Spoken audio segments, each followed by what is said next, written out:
Hey friends, welcome to the Creative Business Mindset. This is your backstage pass to the realities of turning your passion into profit. My name is Joke. I'll be your host. I'm a busy mom of 3, navigating the twists and turns of life and business. You'll get the good, the bad, and the glorious mess of starting afraid, the determination to keep going no matter what. Everyone knows you for that one thing. You know what I'm talking about. It's the thing that comes so naturally to you that you're happy to do it for free. That was me until I made 6 figures in my first year as a home stager. I've made so many mistakes so you don't have to. If this Nigerian girl can do it, you, my friend, can do it too. Let's go. Today, I am thrilled to introduce my lovely co-host, the amazing Rebecca Hay. Rebecca is an interior design powerhouse based in Toronto, Canada, and she is the brain behind Rebecca Hay Designs Incorporated, the host of one of my favorite podcasts, the top-rated Resilient by Design.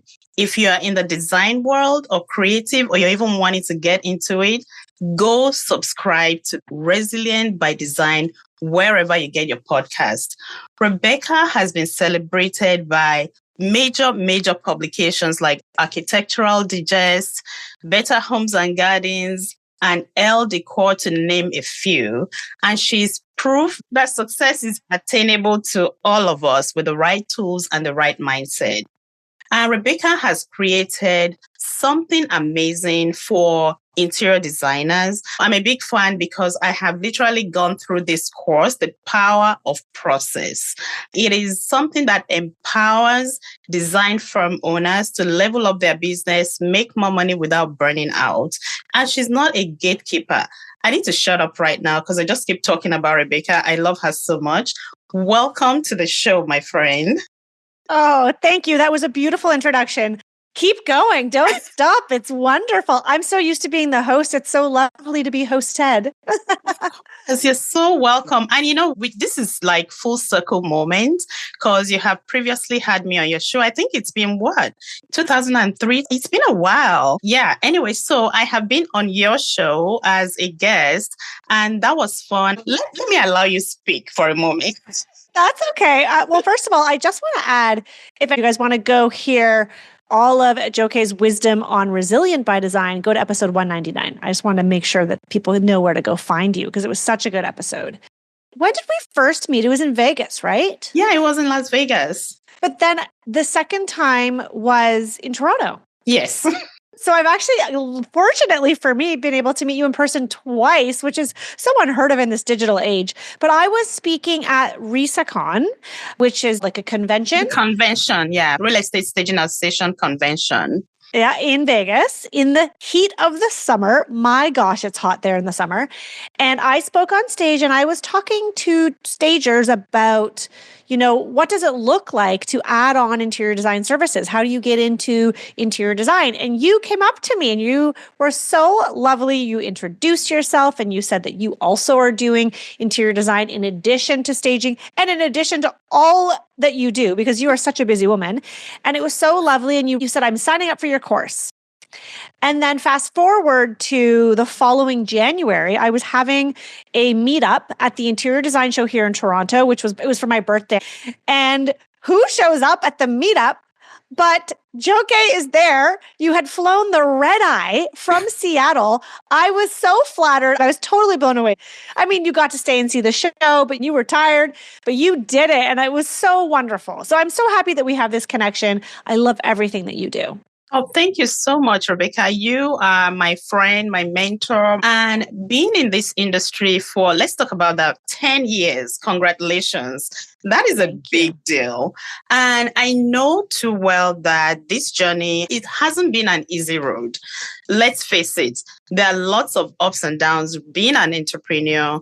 I just want you to tell us how it all started. So this is very true. And as anybody who runs a business knows, it may look really shiny and pretty on the outside, but inside it can be a lot of challenges as you navigate running a business. So for me, long story short, I was working as a design assistant in Toronto. I was ready to go out on my own. And sometimes we were waiting for the universe to give us a sign like now is the time. That was it. I got pregnant. I'm like, okay, this is my ticket out. I'm going to go out on my own. And I started out working actually in television. I was working behind the scenes in HGTV. I worked with clients who were referred to me from the hosts of those TV shows, which at the time was really wonderful. I was working around the clock, not making a lot of money, but starting to take on private clients. And then I found myself in this cycle of budget client loop. I used to refer to it as bad clients. They weren't bad people. They just were not the right fit for me. And anyone who's just started out in their business can relate to this. I didn't have high end connections. I didn't have people with $10 million homes coming and knocking at my door. I literally had someone who was on a super tight budget, renovating their kitchen or setting up an income property in their basement or doing a powder room, love working with me and refer me to their friends who also had super tight budgets. And so for a few years, I was very frustrated because I didn't have clients who had the money that I wanted to spend. Let's face it, right? Like as a designer, you have all these beautiful ideas. You see these beautiful things and you want to use them. I found that I had a challenge communicating that to my clients and they just didn't want to pay. And so that took a while to break free from that budget client loop. And then once I finally landed a project that I thought was like my ticket to all the luxury design clients, I actually had everything go wrong. I call it my lemon job. You've heard me talk about this. Everybody has one of these, or at least one of these, where like think about the lemon car, where like the electrical is going wrong, the tires always go flat. Somehow it's a magnet for cars crashing into it while it's parked on the street, like you name it. That was this job. And literally everything that could go wrong went wrong. The floor lamp arrives, the furniture's not there yet, and the client starts to question, well, this looks like it's not very sturdy, and I think my grandkids might knock it over. We need to return it. Never mind that there was a giant armchair going to be sitting in front of the lamp. Or this ceiling medallion that was existing in the house was round, but I had selected a rectangular light fixture with a rectangular plate. Like little things like that. A lot of them were my mistakes, but it was the sort of awakening I needed. That client sat me down at the end of the project. And I thought it was to talk about the next phase. We're going to do the bedrooms next. We're going to do the second floor because they had talked about that and said to me, Rebecca, we've loved working with you. We think you are lovely. We think the designs are beautiful, but we're not going to have you design the second floor. Oh. And truthfully, yeah, wow, right? It's like, oh, like I feel like I was stabbed in the gut. And then they said to me, we didn't enjoy the process of working with you and your team. It was chaotic. We never knew what to expect. And you're way over budget. Initially, you said it was going to be this much, and now we're this much over. And quite frankly, there were a lot of mistakes made that we expected you as the professional to mitigate. And it was really upsetting. It was really upsetting for me. I spent a lot of time crying in my car to my husband, to anyone who would listen, because at first I was just mad and angry at the client. And anyone who's in a service-based business can relate to this. Don't like upsetting our clients, right? The people pleaser in me was hurt. And so from there was a real tipping point. And that's when I really started to invest in my business, working on my business, establishing processes and systems so that I would never have that repeat. So yeah, to answer your question, Joke, it was a bumpy road. Yeah. You know what? Thank you for sharing that and being very candid, because when people see success stories like yours, multi-million-dollar firm, they see all the glitz and glam and all the things you've done. You've been in L decor, you've been in architectural, but there's always a story behind all of those things. And not a lot of people are forthcoming about the messy road that leads to all of that. So thank you for sharing that. And one thing that came out of that for me is you started out taking just any client that would work with you, and you would do it because that was what was available to you when you started. I did that as well in my business. And I see a lot of people starting out thinking that, oh, I don't know what I'm doing here. Therefore, I have to take this little job or I have to not charge enough. I actually did an Instagram reel recently about charge your what, know your what kind of thing.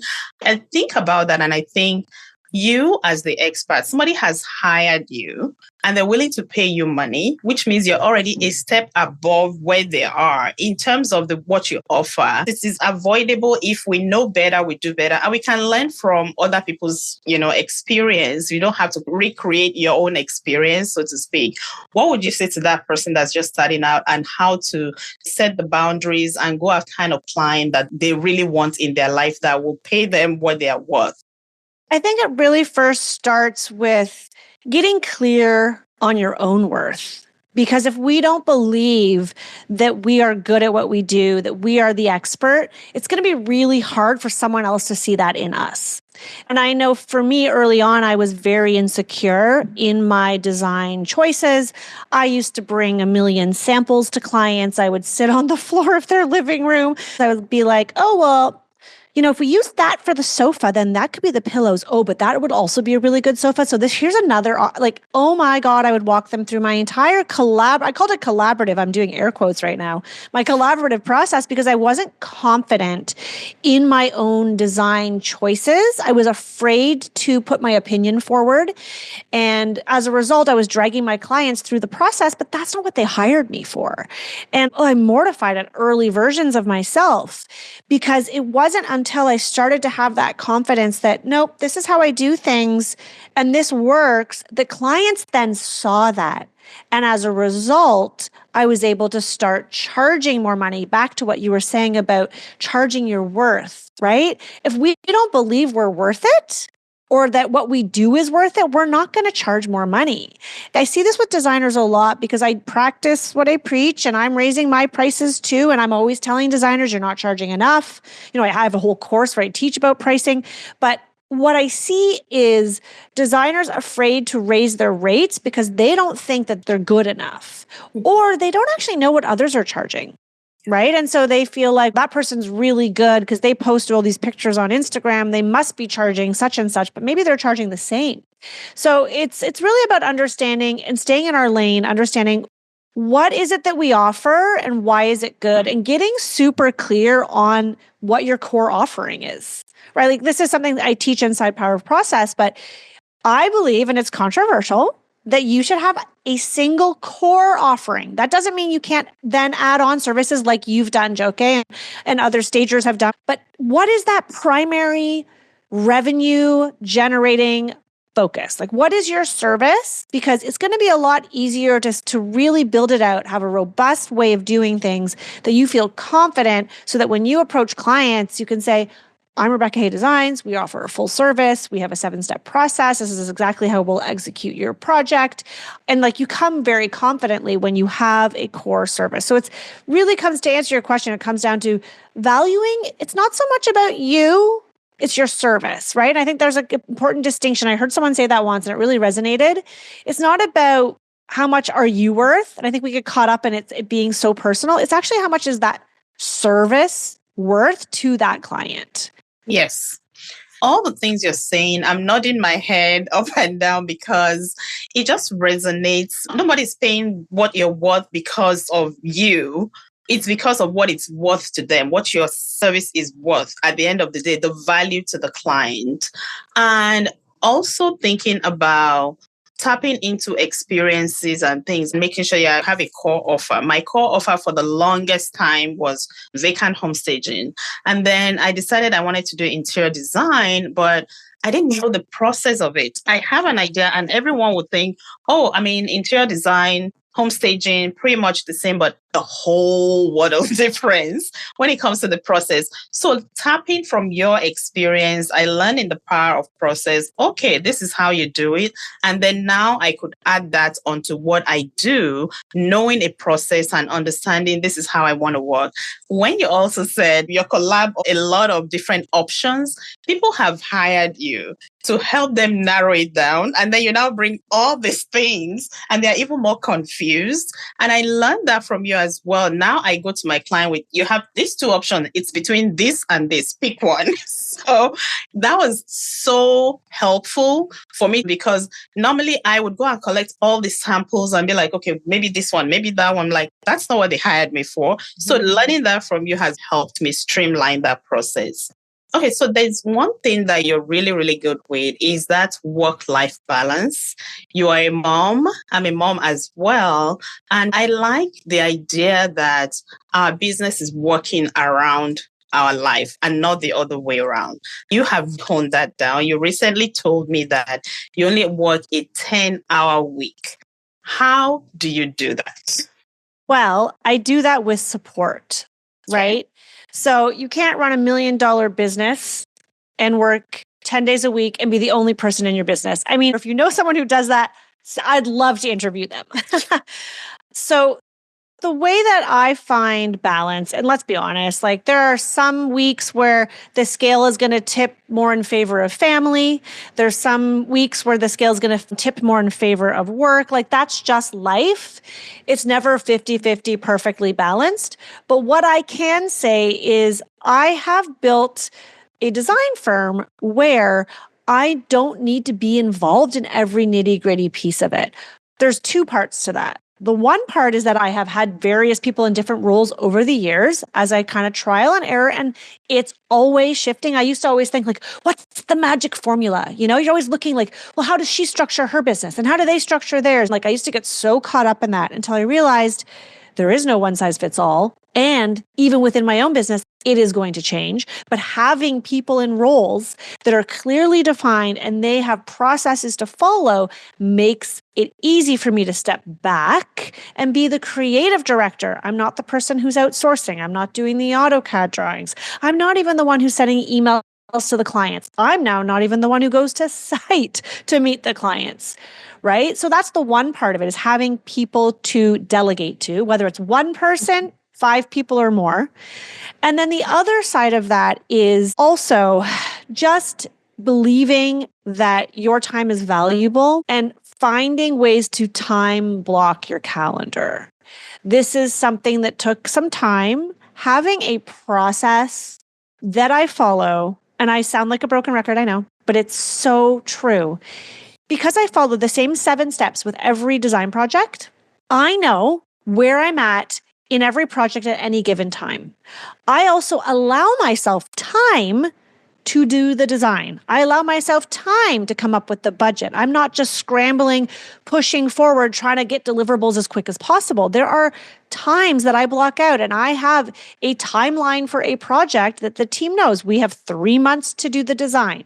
So then I'm able to time block my week so that I can take a day and just work on my business. I can take Fridays off to take my kids to the ski hill or what have you, which is where I'm at right now, right? Because I know that, okay, as long as I can get the things done in the time that I've allotted, if you're just constantly running forward, just trying to get deliverables done, you won't have time because you're not going to make the time because the deadline is so imminent. That's something that I've noticed has helped me have that balance because I do sometimes ask myself, like, how did I get to this place where I'm barely working in my design firm and things are still ticking?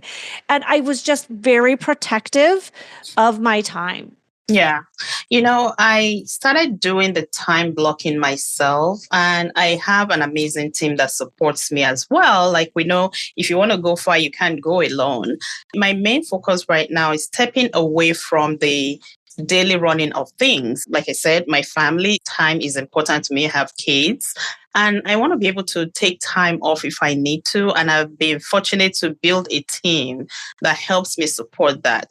My warehouse is actually downstairs. I pass by it every morning. I haven't even made it inside the warehouse in days. They know I'm here to support them. So I even miss them. Like, what are they doing without me? I want to know.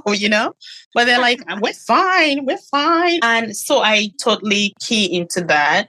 And what is your approach for hiring the right people that will support your mission, your vision, and fit into your culture? What does that look like for you?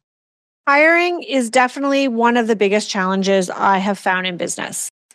And it's interesting, a lot of millionaires and billionaires will tell you that the hardest part of running any business is people, whether it's customers, managing a team, because it's people, right? These are not inanimate objects. They're people with personalities and ideas and habits.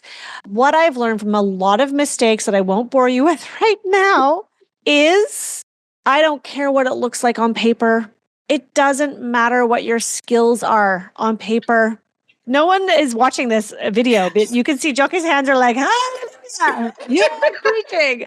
Seriously, though, I've made that mistake where I hired a junior intermediate designer who had worked for a very established firm in Toronto. All the credentials, I thought, wow. But in the interview, I thought, oh, they're a little bit quiet. And, I guess she doesn't really have a lot of experience like managing, but she's coming from this firm. She must be really good in these areas. And you know what? It was the wrong hire. Always felt forced when we were having meetings. It felt uncomfortable. They weren't getting along super well with some of the team members. Then when it moved into the management side, she just didn't have the skills for it. And that was, to me, a big lesson. I hate to say this because it's not helpful, but a lot of it is gut and personality and core values and understanding what type of person they are. I'm raising my hand and doing hallelujah because those are all the things I think about. I really don't care what your credentials are. I hire based mostly on character, attitude before I will hire over skills because those skills can be taught. They can be learned. But if a person comes with, they are fully formed human adults, they're all done being grown, and there's nothing anybody can do about that. And that's why I have part of my process. I have people come in for a walk-in interview. Just today when we're all observing, there was a gentleman that came one time and all the ladies carrying and getting stuff ready for the project. And it was just standing back and looking at them like, no offer of, can I help? Even if you don't know where to jump in, at least offer help. And I was like, this is it for me. This is not my person, And there's the door. And goodbye. Yeah. Those little things, they matter. And yes, it's a lot of gut thing too, because people can show up and just act out one day. They act exactly how you want them to, but there's that gut feeling. So yes, people, that is the hardest part. And that is also the most important part, right? Yeah. But I will also add that something that's newer that I've been doing, and I'm interested if you do something like this, but I learned this from a coach, is having a really strong onboarding process. So what we have adopted is a 30, 60, 90-day system, because I will say, regardless of gut or whatever's on paper or how they show up at the interview, sometimes it's multiple interviews, Zoom, in person, all the things. You really don't know a person. I'm sorry, I'm going to know if you're going to be perfect in the job. And so it's a 30, 60, 90 days, and being really methodical, which doesn't come naturally to me, to be honest, which is why I like process, because it keeps me accountable. But the process is that after 30, there's certain deliverables by 30 days or they need to learn. You cannot expect a new hire to learn everything in the first 10 days. And what would happen for me is I'd get so frustrated. I'm like, well, how come they don't know to do this? And this isn't right. And they're not doing a good job there. It really is about coaching them, regardless of where they're coming from, regardless of their age or their skill level. You still need to have that system so that after the 30 days, you sit down with them and you look at how is it going? Did they achieve the things you wanted them to? 60 days, and then at 90 days. And then you can decide, is this person the right fit? And if not, you've got all the paperwork to tie in with what your instinct is telling you, and then you can make a decision. And there's no harm in letting someone go after they've started working with you if it's not the right fit. Absolutely. I made all of these mistakes at the beginning as well. When you're this solopreneur, we have a lot of time on our hands when we're starting new and we're doing all the things. And the mistake that I made that I learned from is I hired a virtual assistant and I overloaded her with all the things that I was doing that I thought, she's a superstar and she can do it all. But the thing to keep in mind is she's not the owner of the business. She's not as invested as you are, as amazing as they are, as helpful as they are. We think that if I can do it, they should be able to do it. But I have learned to just scale it back and take things by chunks. the first month, you're going to be doing this. You're not even going to touch the phone until after this. You're not going to do this. And doing it little by little with the master one thing, and then we move on to the other, because it was a terrible, terrible idea of what I did, just overloading my, like, you can do this. That's common. Yeah. We all do that, right? Because we're desperate for help. We don't have a lot of money in the beginning. We want them to do as much as possible. Yeah. We underestimate what we do. You feel like because you can do it, somebody else can do it. Yes, they can, but should they? I love that. So true. So now let's talk about, you have a podcast. First of all, lady, you should have warned me how hard it is to start a podcast, because once I got started, I was like, holy moly, what did I get myself into? You sure make it look easy, lady. It's not easy. It's not that it's hard. It's that it's very time consuming. Yeah. And a lot of things you just don't know until you get into it. Like, okay, I have to hire somebody to do that, edit and produce and this, and I need a portal to host it, and then all of this and all of that. I was either going to do it or not. Well, I'm doing it. I love that you're doing it. I'm so excited for you. I will say that it does get easier once you get into the rhythm. I think you're there now, where you get into the rhythm and you just got to lean into that time blocking too, right? To make sure that you can like fit it in. And there's some days where I'm supposed to record podcasts, but I got other deadlines. So I do push it off, and things are moving around. A guest cancels for whatever reason, or a recording gets lost. Like that happens. OMG. Do we want to talk about that? So this is not our first rodeo. Rebecca and I actually sat down like 2 months ago. We recorded this thing, and lo and behold, the recording was like never recorded. And it was my rookie mistake. And she's been so gracious. She was like, oh, don't worry about it. And she just scheduled another one. Here we are. So thank you for being so gracious. You know what, though? It just goes to show you can't predict everything. You can't control everything. Stuff's going to happen. Things are going to go wrong. It's all about how we handle that and move forward. Yeah. So big names like Elle Decor, Architectural Digest, Better Homes and Gardens, they've been singing your praise. First of all, how did you get into the publicity of things? Because I think people see that and they wonder, oh, how is Rebecca doing that? How do you get yourself to appear in those featured magazines? And I've heard, I think from you as well, and from another friend who was in HGTV, they're like, it doesn't bring you a lot of money. First of all, how do you get into it? And what leverage does it give you in your business? So this is a great question, because I know designers love press. We love glossy pages of magazines. Everybody wants a feature. It's just part of being a designer. And to answer your question, the very first feature I ever got ended up being on the cover. I got organic. Somebody found me on Instagram. They said, you should email this person. I think that this magazine was a Style at Home Canadian publication, would love to feature you. And that was luck. That happens.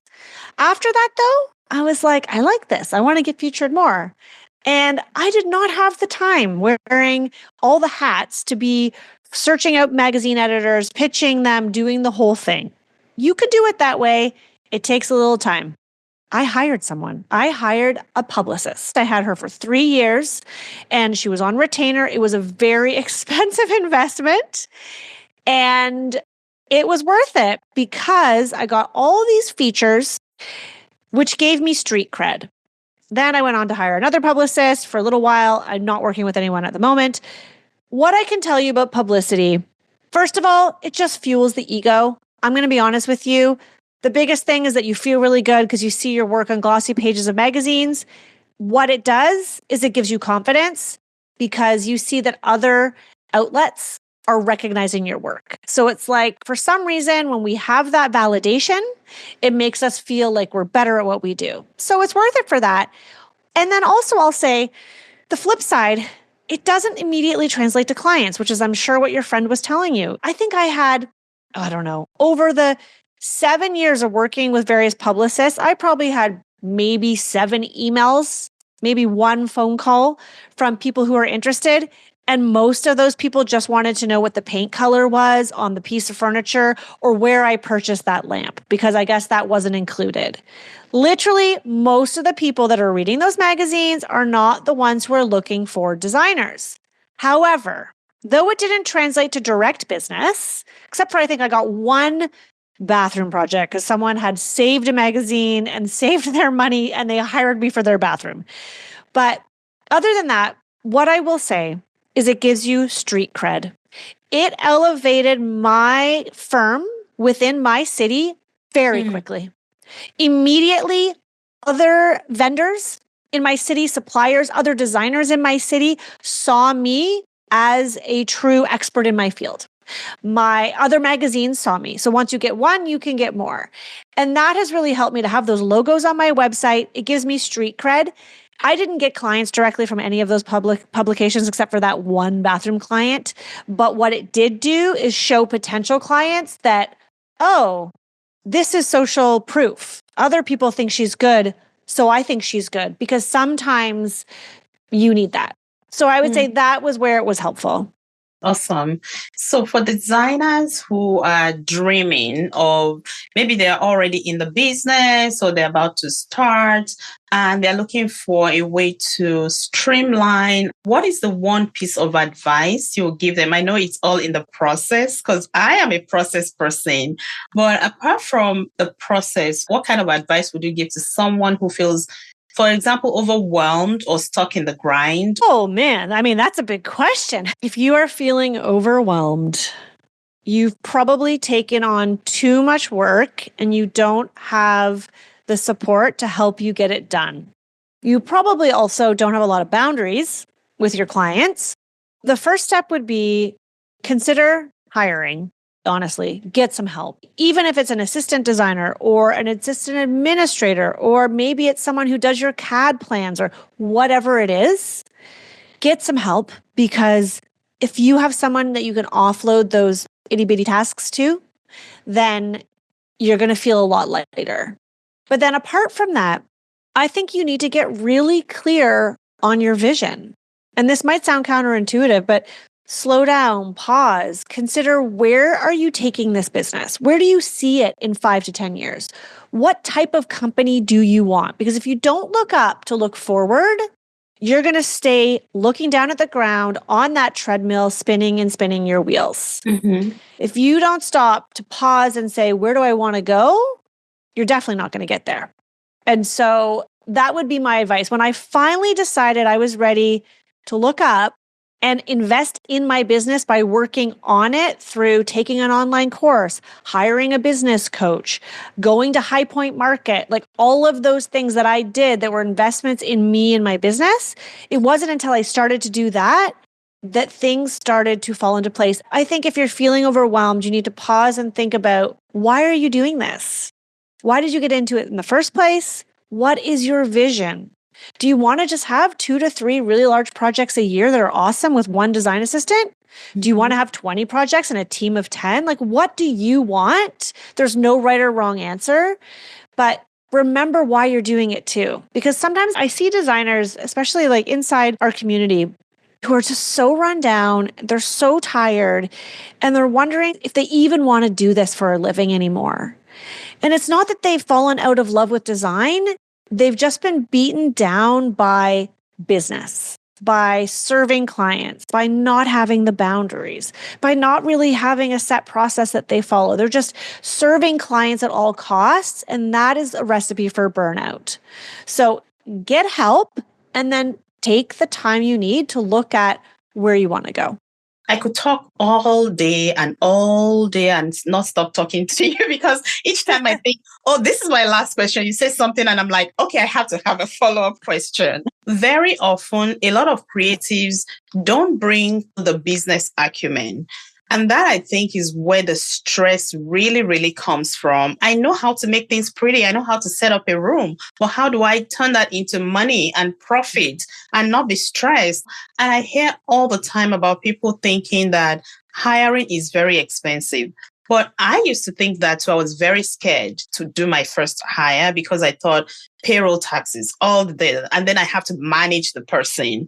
But once you find, first of all, have that process that you have documented that you can pass on to somebody to train them, and it will take so much of you that you now have your head suddenly clear of other things that you can do to work on your business and less in it to grow it, and therefore pays completely for that person you've hired and more. Because if you've hired the right person, you have given them the right tools, it will translate into money for you. Like I said, I could talk on and on with you, but one last fun question. If there was any design item, principle, or style, what is the one thing that you wish would never come back?